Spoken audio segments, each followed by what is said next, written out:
We're going on a journey back to a unique era of broadcasting in Ireland, time when pirates ruled the airwaves. We're tuning into the 1980s.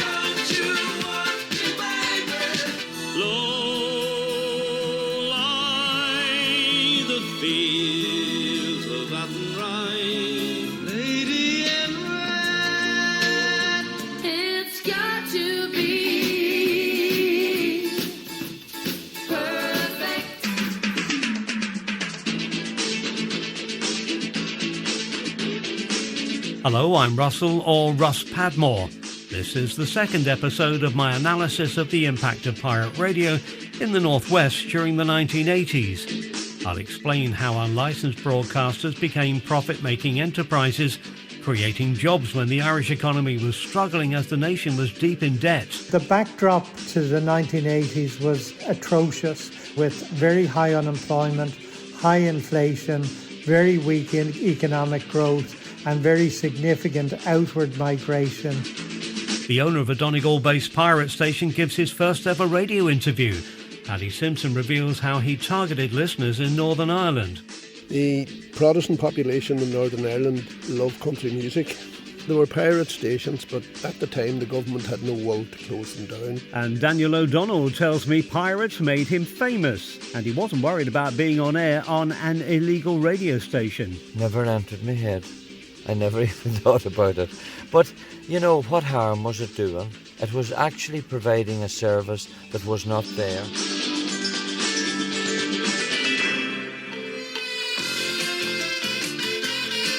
I was one of the pioneers of pirate radio in Ireland. In the 1980s, I owned KTOK, a radio station in Donegal town. I managed NWCR in Buncrana, where I also presented a programme, and I was a disc jockey on broadcasters in Waterford and Mullingar. From 1985, my voice was familiar to tens of thousands of radio listeners across the Northwest. The first pirate radio stations in Donegal in the early 1980s were started by enthusiastic amateurs. Sometimes they broadcast for just a few days from festivals. They were not operating as organised businesses and didn't have regular programmes, but they did influence others to start broadcasting. Malachy O'Doherty, a political commentator and author, presented news on a short-lived pirate radio station in South Donegal. I worked on a little station called Donegal Community Radio. I discovered it in 1980. It was at the top of the hill in Mount Charles. That's about 4 miles from Donegal town. There was an old stone shed there, and I don't know what it was used for at all. So essentially you just went up the steps into the upper area, and these were the stone steps on the outside, and you find yourself in this room where people had set up a desk with a microphone and turntable, and my job was to read the news twice a day, midday and I think 6 o'clock in the evening, with a prepared news report. And I got my news just from reading the morning papers and from listening to other radio stations. And you moved on from Mount Charles to another local unlicensed station based in Letterkenny, but that didn't work out well. Please tell us more. What happened at Donegal Community Radio was I turned up one day and the turntable was turning and just clicking because the record on it had come to the end. There was nobody around, and I thought, goodness, what's happened here? What had happened was there'd been a storm in the night and the transmitter had been damaged. So we were off air. That was it. It was over and done with. But they told me about another station that was running in Letterkenny. And so I went to Letterkenny to meet some guys there.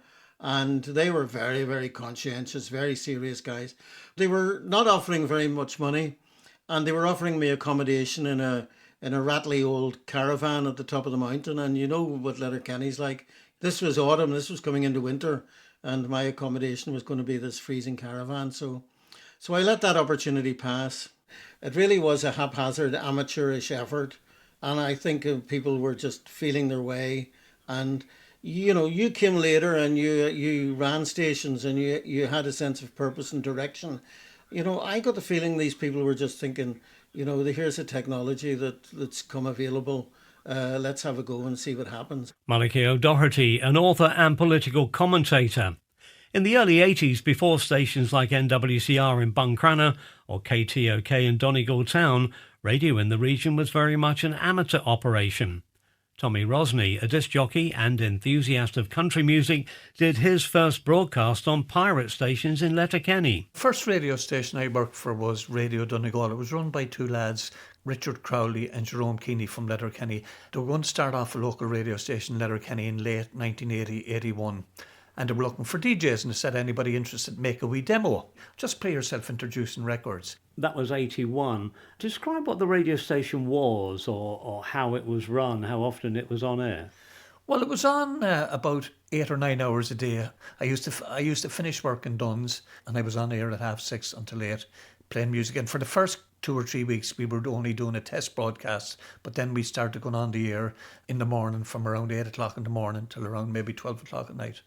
So this was Radio Donegal, based in Letterkenny. How wide was the signal going?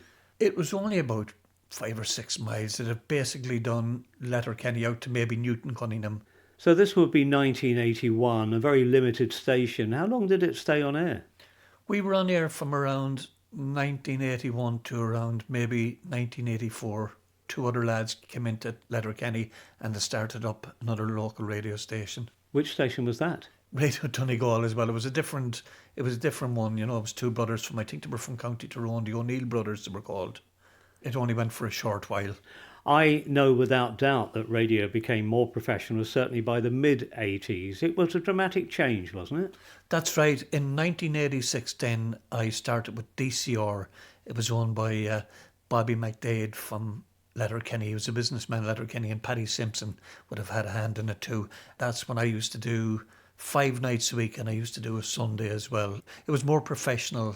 So radio stations were basing themselves in premises in the town centre. They were suddenly very visible compared to radio stations hidden away in a barn. Why do you think the stations became much more professional and much more sustainable operations?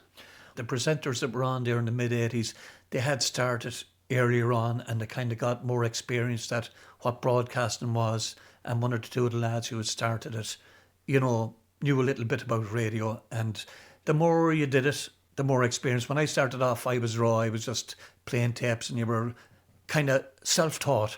The more you did it, the more experience you got at it.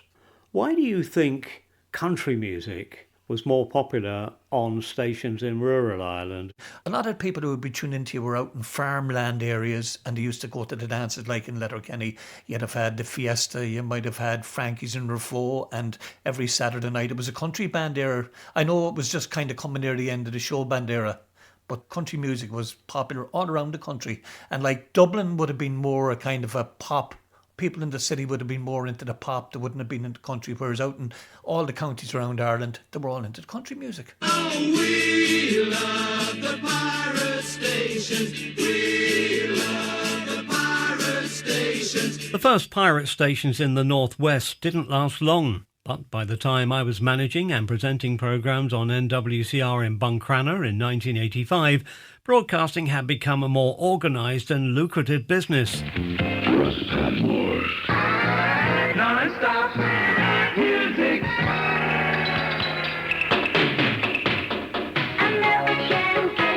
Five-star, great name for a group. System Addicts, right here at your favourite station, NWCR, where the time is, well, 4:07. Good afternoon. Welcome into the Ross Padmore Glass Cave, where it all happens every weekday afternoon and early evening between 4 and 6. I recall at Christmas, in some hours, we spent more time airing advertisements than playing music. We soon had competition from other full-time radio stations. The airwaves of the Northwest offered listeners several choices of local stations, like other regions of the country. John Horgan is an academic in Dublin who studied the history of the media in Ireland. We had become accustomed over the years to a fairly monochrome broadcasting spectrum, both in television and in radio, and the upsurge of pirate radio, as it was then, was greeted with incomprehension, I would say, at first by the professionals, resistance secondly, and then a sort of a grudging acceptance that this phenomenon was here to stay and would have to be accommodated somehow. It was the government's job to deal with it. And the state broadcasting apparatus and organisation, RTE as it was, knew very well instinctively that this was a huge threat, A, to its monopoly, and B, of course, to its income stream. Was there a major difference between the unlicensed stations in the big population areas in the country, whether it's Dublin or Cork or perhaps even Galway, compared to the radio stations operating in rural Ireland? A huge difference. First of all, of course, there were many more pirate stations in the big urban areas.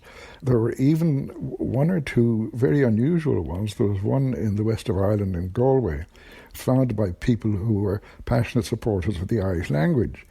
And so this broadcast a mixture of cultural material and highly critical political material, which meant that it was among the very few pirate stations that were actively singled out by the legislators, or more particularly by the police and by the broadcasting authorities, for negative attention of a high order, and equipment would have been seized and destroyed more often there. There were also one or two very briefly flourishing radio stations. Again, I can think more in the west of Ireland, maybe in the Midlands, broadcast on, broadly speaking, Republican lines. You know, we must have a united Ireland, and the sooner the better. And that did tend to attract much more negative feedback from the state and from its agencies than the ones that were simply broadcasting music and a few local advertisements and hoping to get away with it. I'm thinking of stations in rural areas like the Northwest, for example. Did they create a platform linking small communities in the Irish countryside that might not have been linked in the same way before? One of the ways that they created an incredible sense of local belonging was in the broadcasting of the death notices from the local newspapers. The media landscape was changed significantly, surely. The local newspapers, many of which were of very high quality, saw this as a huge threat to their income streams and didn't quite know what to do about it. Media historian Professor John Horgan.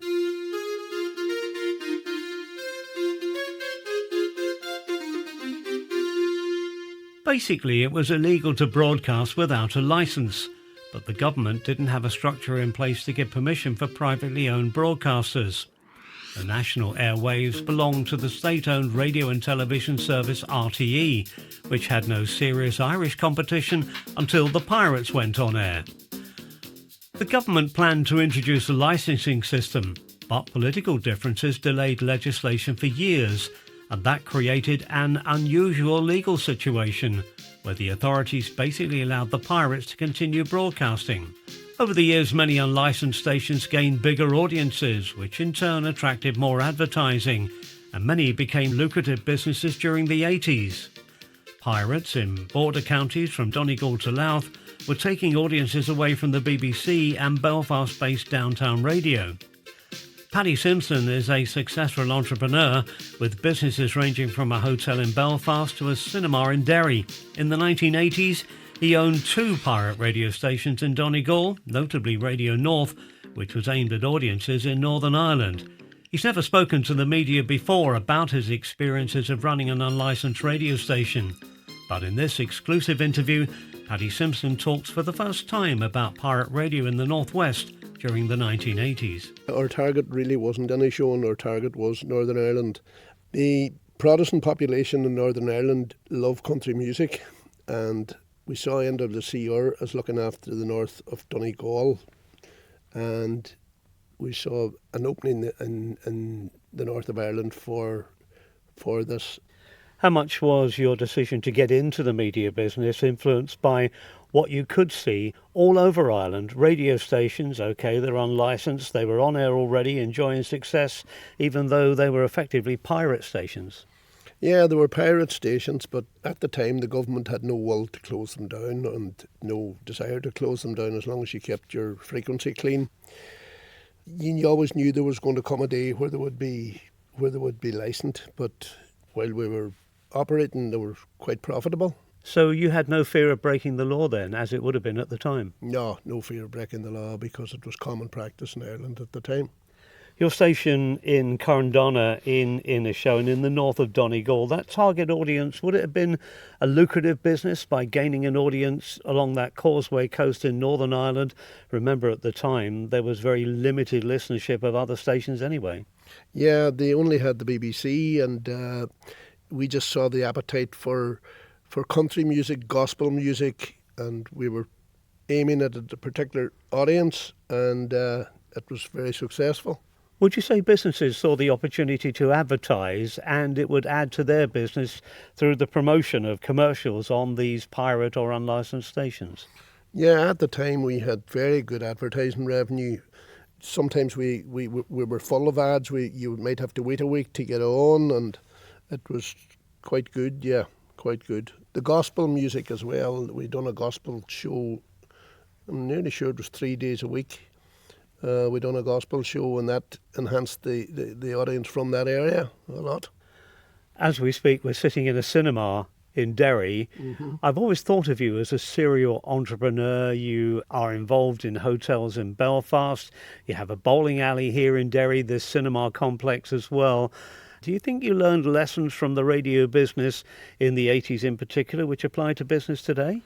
Yeah, well, I suppose all business is the same. I mean, you take in more than you spend, and that leaves you with a profit. We went for the licence for the station in Donegal, didn't get it, but I suppose maybe that was lucky, because with the advent of Facebook and Instagram and TikTok, I mean, the advertising market's totally changed. Years ago in the 80s, when the pirate radio stations were operating, they were adding to the places people could hear music, but today there's an awful lot of places to get music beyond radio. Yeah, I remember that time you used to go into a shop and you'd be listening to the radio to see whose station they were listening to, and you'd get a wee bit annoyed in your head if they weren't listening to yours. I suppose in Donegal they were more listening to NWCR than Radio North, but then you went into shops in Northern Ireland and they were listening to yours and give you a wee bit of pride. Do you think the commercial station at the time in Belfast, which would have been Downtown Radio or the BBC, were worried about the popularity of the pirates back then? Oh, I would definitely say so. I remember a Presbyterian sort of haulage company coming to me one time. They approached me to sponsor the gospel show, and I suppose they were good Christian people. They gave us 30,000, which was a lot of money in the 80s, to sponsor the gospel show, and that was satisfying a particular audience. Businessman Paddy Simpson, an investor in pirate radio in the 1980s.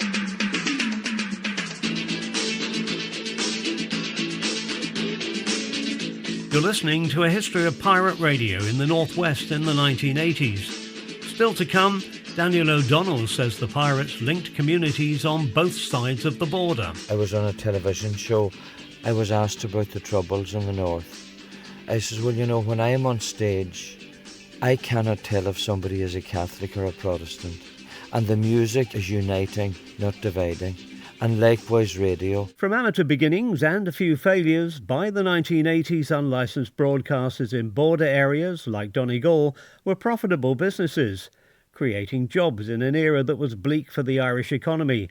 As Taoiseach Charles Haughey told the country in a national State of the Nation broadcast at the start of the decade. I wish to talk to you this evening about the state of the nation's affairs. And the picture I have to paint is not, unfortunately, a very cheerful one. As a community, we are living a way beyond our means. Austin Hughes is a financial commentator and former chief economist with KBC Bank in Dublin.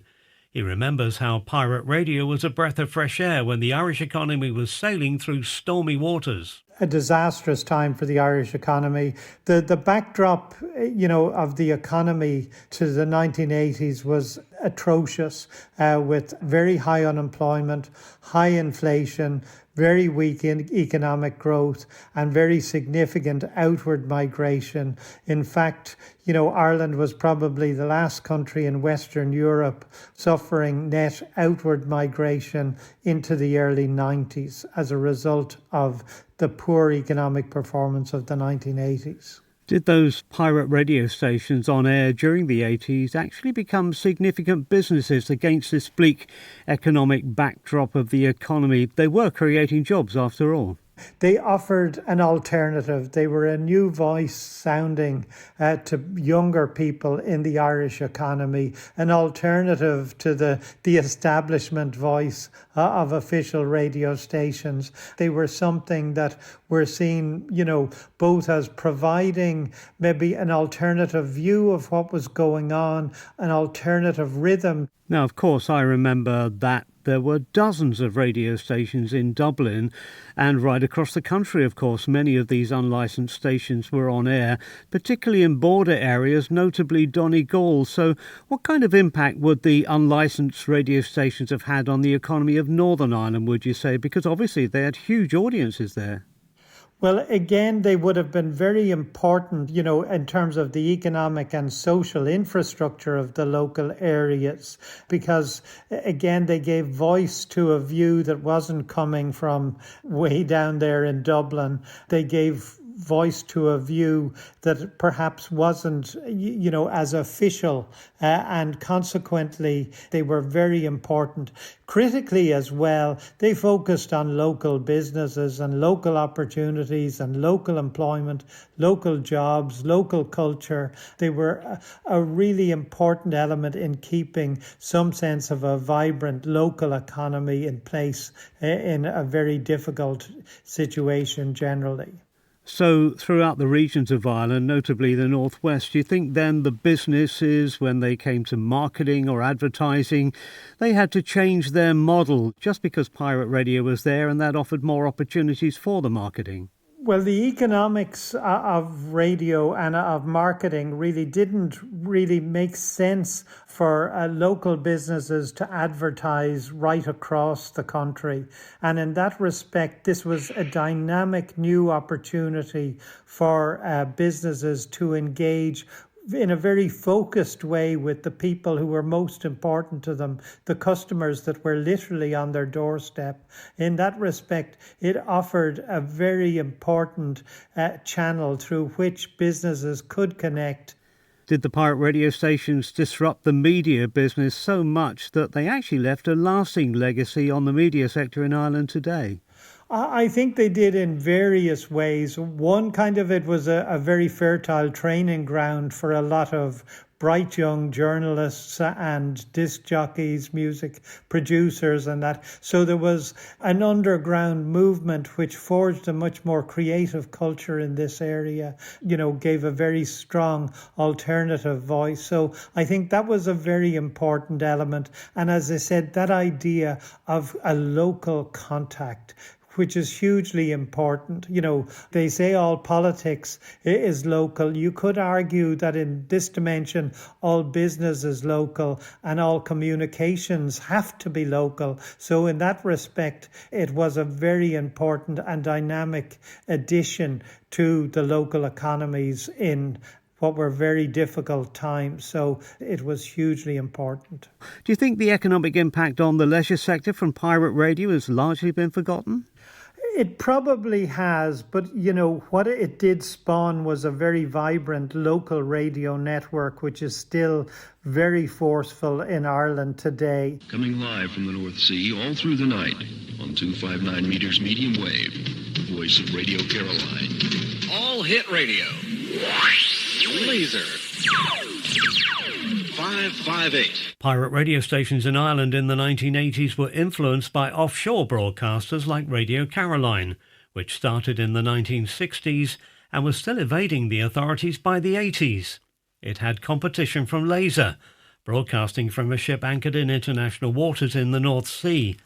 Laser was eventually taken over by Ray Anderson, who told me that pirate radio ships originated in the 1950s in Sweden. Commercial radio and any sort of freedom of ownership of commercial radio was always in the hands of the government. I suppose what happened, there was this uprising of music in the 1960s. I think we discovered rock and roll coming from America, and there was a demand by the public to actually have this type of music on the radio. We often reflect on the offshore radio stations, those in international waters broadcasting to Britain and Ireland in the 1960s. Before they were operating, there were other broadcasters in Scandinavia and eventually the Netherlands. Pirate radio wasn't confined to the UK, was it? Or indeed to Ireland in the end? Pirate radio was probably invented in the late 1950s, and I suppose the idea was to just take a ship that had been registered in a foreign country like Panama.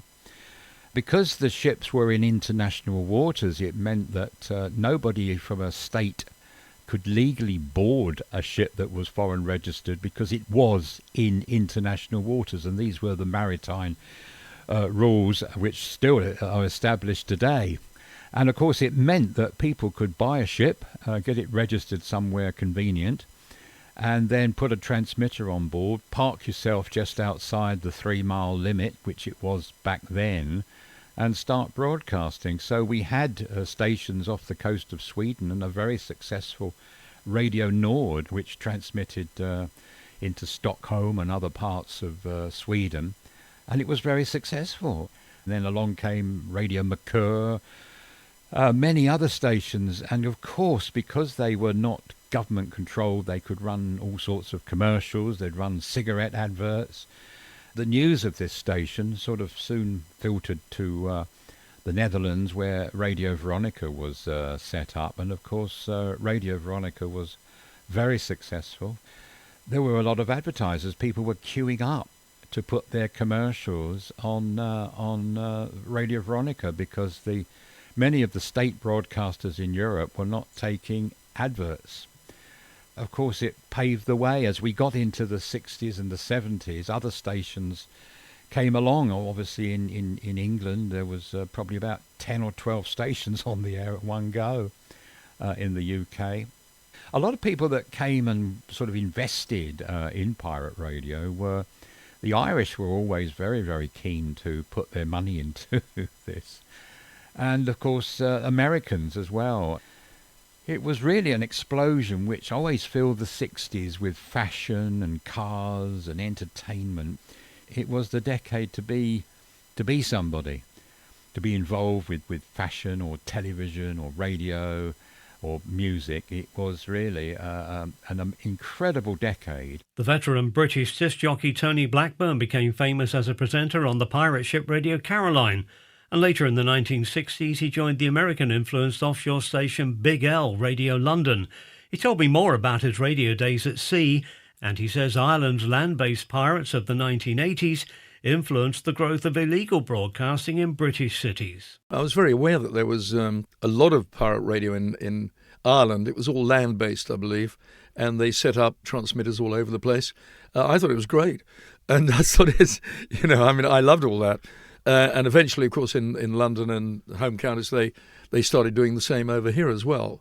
I mean, we had some really good radio stations. Do you think the choice of formats of music on air from several radio stations was a good thing for consumers or the listeners, but then a law to ban pirate radio brought an end to that area and that limited choice maybe? When I went to Capital Radio, and that was really the only really commercial radio station in London, it was making a fortune and there was nobody else that could challenge it in commercial radio. Whereas now, I think you do need somebody to challenge you. You know, it's not good to have a monopoly. I mean, having said that, when I joined Radio Caroline and Big L Radio London and the North Sea, we did that to break down the BBC monopoly. And then, of course, opening up Radio 1, as I did, and the pirate ships were sort of more or less forced to close down because of the Marine Offences Bill, we created another monopoly, really, in the BBC. But it's great to be a part of a monopoly. I mean, I got up in the morning every morning and had 21 million people listening.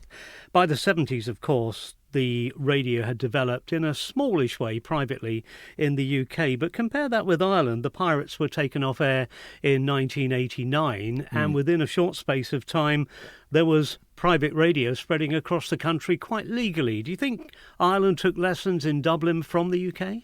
Once the genie was out of the bottle, you couldn't just keep it in the bottle anymore. In Ireland, they obviously wanted more choice, and they got it, and I think that's very healthy. But it was slower to come in Ireland than it was elsewhere, yeah. I've heard stories of being a disc jockey, a DJ on a pirate ship was just one big adventure. Sometimes I've heard tales of you climbing a tower to fix a mast, having to work in stormy conditions. Do you have a particular memory or two you can share with us? Well, I saw that awful film, The Boat That Rocked. I hated it because there wasn't anything like what it was out there. There were no parties, there were no girls and discos and things like that. I did actually climb the Radio Caroline mast. Basically, there was something snagging on the mast, and nobody wanted to go up, and even the Dutch seamen didn't want to do it. So I was only 21 or 22 years old at the time, and I thought, let's do it, get us back on the air. So I did. And I went up there, and I thought halfway up, I thought, this is stupid what I'm doing.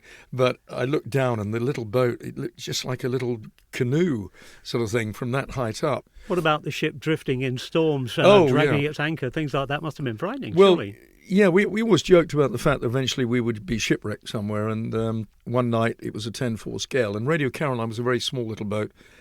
Norman St. John, one of the DJs on board, he came down. I was doing the breakfast show. Better get up, Tony, because it looks as though we haven't got not on the anchor anymore. And I thought he was joking. I said, "Oh, come on, I've got to get up early tomorrow, Norman. Do us a favour." But anyhow, he came back again. He said, the captain said, "You really must get up." So I did. I got up and got dressed, and I went up on deck very late at night. And we had no radar or anything like that on board in those days. And we thought we were quite a long way out. And the captain shone his torch, or a great big sort of light it was, and round about sort of 400 or 500 yards, there were people walking along the seafront. And he said in a very low voice, said, "Mayday." And I thought to myself, it's a bit late for that. And there was a crunching noise, and then ropes came over and they took us off by Breach's Buoy. It sounds very glamorous, pirate radio, disturbing the whole industry, disrupting everything. But once you'd done your programme, you were stuck on a ship at sea. What did you do in the spare time? Some of us used to rewrite the news that we got from the BBC, and in a different order. And the BBC always thought we had some computer on board or something. And no, we didn't. We just rewrote what what we heard. We did get a story that put them off a little bit from the Voice of America, I think it was, and we got it before the BBC. That's why they were very suspicious. Tony Blackburn talked about Radio Caroline simply copying the news from the BBC and other rivals. And a few years later, the early Irish pirates invested very little in news gathering. Professional journalism was out of reach for amateur broadcasters, as the columnist Malachy O'Doherty recalls when he was appointed to compile news for a station broadcasting from a barn in South Donegal. Maybe I hadn't understood my brief, or maybe we hadn't thought it through well enough, because we were very new to it at that time. I wasn't out as a reporter getting news, and I had no reporters working for me going out and getting local news. So if I could get a wee bit of local gossip, I would work it in. I mean, I was reporting on international affairs. I was reporting on the politics in Dublin and Belfast. I know what I should have been doing. I can see now, looking back and listening to you. I don't think anyone was really bringing strong production values or a real vision of what the station should be. I mean, I know with the weather forecast, for instance, we used to go and just talk to a guy who lived nearby, who had a reputation for being able to tell you what the weather was. John up the hill says the wind's coming from the east and it's looking a bit cloudy, so wrap up warm. Author and political commentator Malachy O'Doherty. By the late 1980s, pirate radio broadcasters in border areas like Donegal gained huge audiences in the north. Pirate radio in Ireland today is big business. There are now 70 pirate stations in the Republic, more than a quarter ranged along the border, beaming into Northern Ireland. But for 10 years, governments have threatened to bring the pirates to heel and done nothing. The past 10 years in the Republic has seen a free-for-all. At the last count, there were 70 stations there.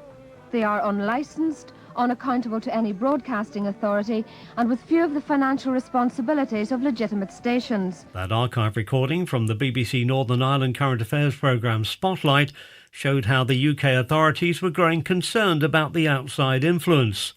Salim McGlynn, the editor of the Finn Valley Voice newspaper in Ballybofey, recalls that the pirates linked communities north and south. Of all the impacts, especially with the current situation, I think that is maybe one of the key impacts of radio, because airwaves don't recognise borders, and that the people on either side of the border can suddenly realise through arts, through music, through conversation, that there are no real differences at all. Salim McGlynn from the Finn Valley Voice newspaper. Get out of here, you latchako, they send me on my way. Daniel O'Donnell admits he owes his singing career to pirate radio stations playing his records. Broadcast signals don't stop at borders, so the unlicensed stations gained huge audiences in the north. Daniel O'Donnell told me the pirates linked communities. There was stations along the border. Oh God, I can't mind the name of them now.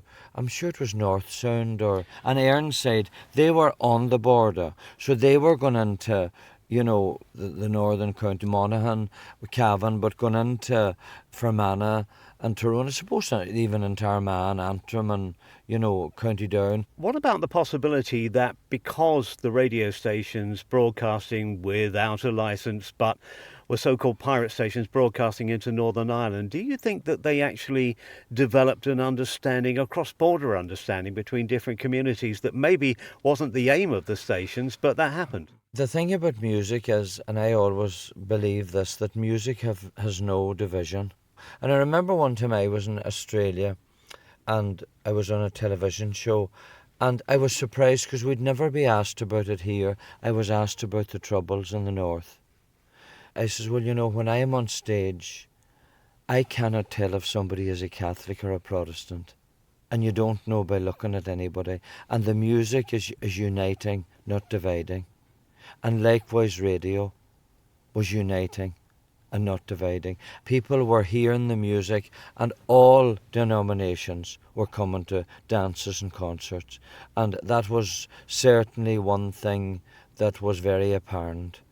I recall you coming into the radio station I worked on in Buncrana.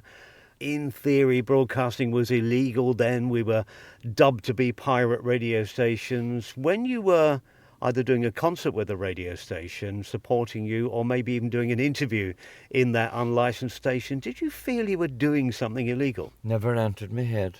I never even thought about it. You know, I never thought, and even to this day, it's only now that you say it, I suppose, because it was illegal. But, you know, what harm was it doing? It was actually providing a service that was not there. Do you think it's important then that the pirate radio stations or the unlicensed stations were operating an alternative platform? Before those stations existed, you had to listen to a station in London or Dublin or Belfast. There was nothing local. Nothing local, and see, what made the pirate radio stations, or the ones that I suppose I was aware of, is that they played country and the Irish music. That's what made them popular, and in turn they made the music popular. So whether it's traditional music, folk music or Irish country music, that whole scene owes a debt which maybe has been forgotten to the pirate radio stations. When I started, the pirate radio stations were huge. That's the reason that we have local radio in Ireland today. I suppose that things have changed so much. How do you see the future, though? Well, I think as long as radio stays local, there will be an interest in it. Because when it's local, I've noticed now in the UK, there's a lot of syndicated shows.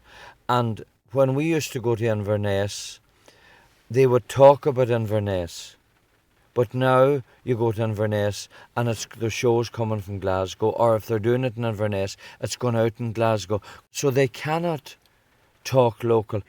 Do you recall where you were and when it was, the circumstances, when you first heard one of your records being played on radio? There was a station in Dublin. What was it called? Perhaps Treble TR. Treble TR. And I can remember one morning I was staying with friends of mine and they had the radio on. And I remember the Latchico was on that album and it came on. Now, I obviously had the record out before, you know, Donegal Shore, but it was amazing, I suppose, just randomly to hear your record on the radio. And it's still to this day the same.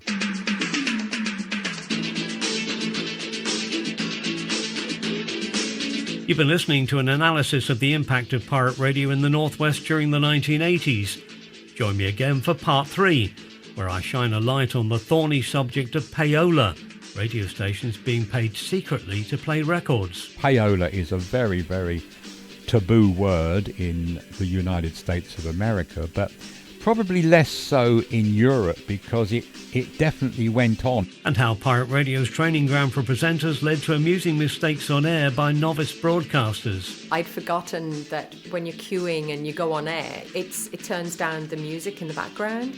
And all I could hear was this dead air. And I remember just going, oh no, what have I pressed? What's happened? And that went out on the airwaves.